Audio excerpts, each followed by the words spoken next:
السلام علیکم دوستو، یہ بیان سنو، اس میں ہم سب کی کامیابی ہے۔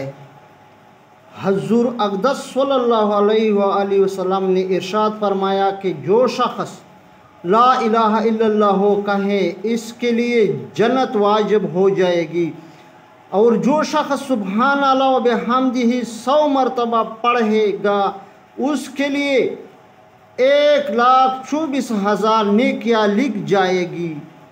صحابہ نے عرض کیا، یا رسول اللہ صلی اللہ علیہ وسلم، ایسی حالات میں تو کوئی بھی قیامت میں ہلاک نہیں ہو سکتا کہ نیکیاں غالب ہی رہے گی۔ حضور نے فرمایا بعض لوگ پھر بھی ہلاک ہوگے، اور کیوں نہ ہو، بعض آدمی اتنا نیکیاں لے کر آئے گے کہ اگر پہاڑ پر رکھ دی جائے تو وہ دب جائے، لیکن اللہ کی نعمتوں کے مقابلے میں وہ کالعدم ہو جائے گی۔ البتہ اللہ جل شانہ پھر اتنی رحمت اور فضل سے دستگیر فرمائے گی۔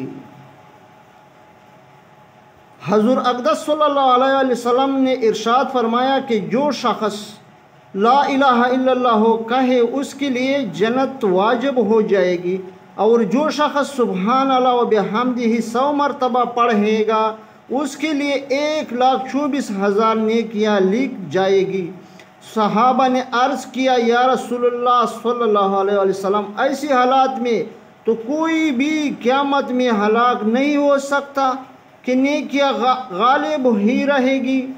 حضور نے فرمایا بعض لوگ پھر بھی ہلاک ہوگے، اور کیوں نہ ہو، بعض آدمی اتنی نیکیاں لے کر آئے گے کہ اگر پہاڑ پر رکھ دی جائے تو وہ دب جائے، لیکن اللہ کی نعمتوں کے مقابلہ میں وہ کالعدم ہو جائے گی۔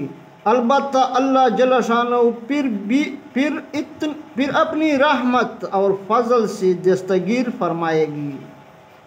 وآخر دعوانا